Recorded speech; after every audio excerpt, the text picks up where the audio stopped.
All right, so here's a little video of some smalls to a buyout. So my son and I, let me turn off the heater.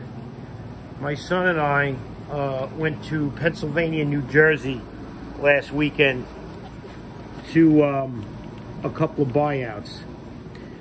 Let me just do a shot of the keeper room. Little Honey Sanford, Bova, a couple of Myfords here and there. Yeah, little walkthrough. Tool Nerd Heaven. This is the Tool Nerd Heaven room.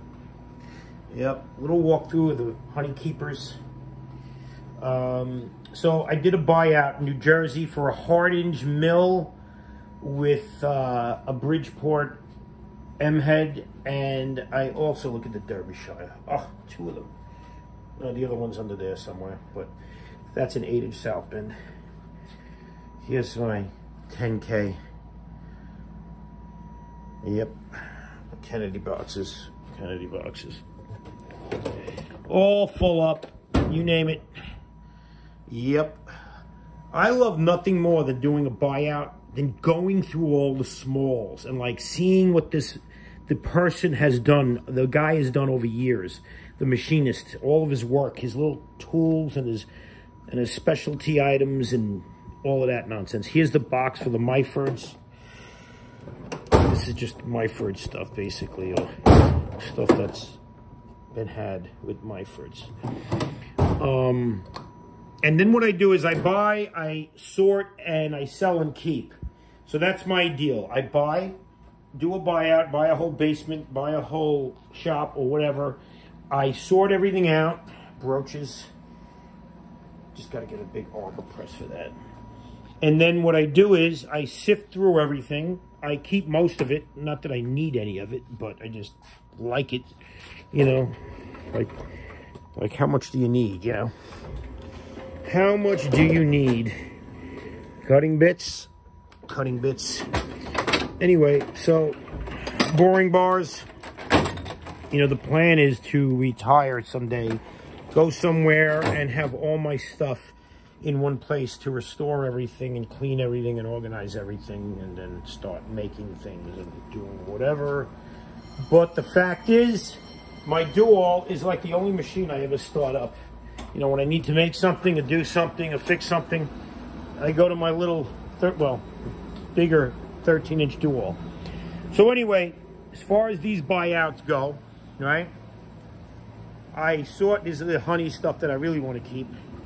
But I did a Jersey buyout, and then I went to my buddy in Pennsylvania. For years, I knew I'd be getting his Monarch 10EE, his Bridgeport, his Linley jig borer, his Habiga lathe. Oh, and look at this. Look at this, Honey. Colchester Student. Oh, look at this. I got a ladder set up for the heater. Boxford. I have Shapers, Atlas, Rhodes, South Bend, Burke Mill, little South Bend back there. Zoom, right? Then my little 2-foot bed South Bend, the Honey everybody loves. Cosworth engine. Anyway, wow, I should go up and ladder and pan around the whole shop. Imagine I pull down on a YouTube video, that would get some views. Here's my DTM race car I'm building.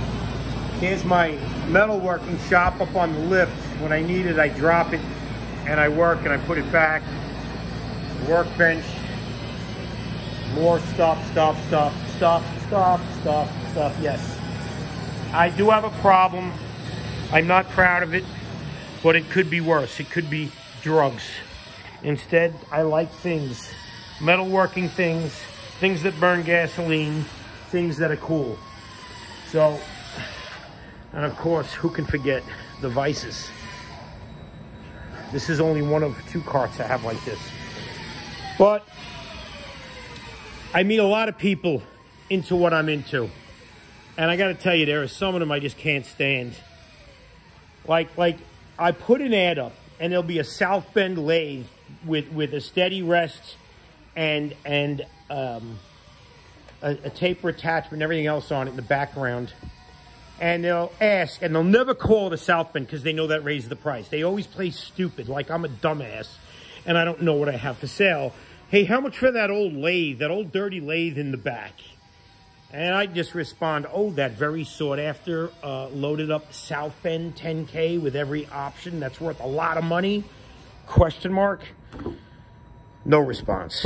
That's just the way you get rid of them. As soon as you let them know you know what the value is, well, you win. The other day, this guy met at Cabin Fever, tried to buy a Schaublin from me. And the same exact, it's a 102, the same exact bed was listed for $1,000. I'm selling the whole machine for $1,500, and I know it's a honey of a deal. So he's trying to tell me it's clapped out, it's no good, it's not worth anything. And I'm like, listen, buddy, piss off. I know what my thing's worth. You're cheap. And he's telling me how he knows everything there's to know, and he has $1 million worth of lathes, and he's the best, and he knows everything. I said, well, that might be true, but you don't have my Schaublin, and you're too cheap to buy it for $1,500, right? A little eye candy as I talk. So with that being said, he lost the deal, and I got pissed off while we were messaging back and forth, so I put it on Craigslist. Boom, 5 minutes later, guy calls me, previous purchaser of mine, says, Steve, I'll take it. $1,500, I'll take it. So I messaged him a picture of the email, and that must have pissed him off good. Because he missed out on a beautiful Schaublin 102 for $1,500 on a stand and everything. With collets, you know. Only thing it didn't have was a cross slide, which we know is money, but it is what it is. So anyway, let me go back here. Funny thing is, this pile of junk is probably worth more than all my machines. And this is only a small fraction of what I have in catalytic converters. I probably have 300 catalytic converters. What are they worth? 500, 1,000 each? I don't know. And oh, there's some rivets, some more rivets back there. Right, a couple of rivets. And then, of course, I have a Derbyshire and a Bollet, and this is all filled up. But I love going through all of the goodies that I get. And I love organizing them and seeing a man's life work. And seeing what he did and the cool tools he made for specialty items. And that's what I'm doing now. But I'm going to have to sell some stuff. So I don't know where I'm going to put it on Facebook, maybe Craigslist, eBay. I might have to, but they charge so much. Check out this Quickway multi-purpose machine. Like, what's that worth? I think that's $1,000 if you ask me, if I clean it up nice and everything. But it's probably going to end up being $500. You don't know. You don't know. You have to find out. But I don't give shit away. I don't give it away. I beat eBay by far, but I don't give it away because eBay has fees. Also, I love the cabinetry. I love all the cabinets and the little pieces and the nuts and the bolts. And man, this is my honey spot. When we're working on something and they think I don't have the little piece we need to get the car out the door, that's where this stuff comes in. I mean, boom, boom, boom, boom. The end of the world comes and we can't get stuff from China anymore, and we can't get hardware and nuts and bolts, and I'm going to be worthy of something. Right now, look at these little honeys. This is a beautiful, beautiful 403.5, a Reed. This thing is in mint condition, original paint. I just cleaned it when I got it.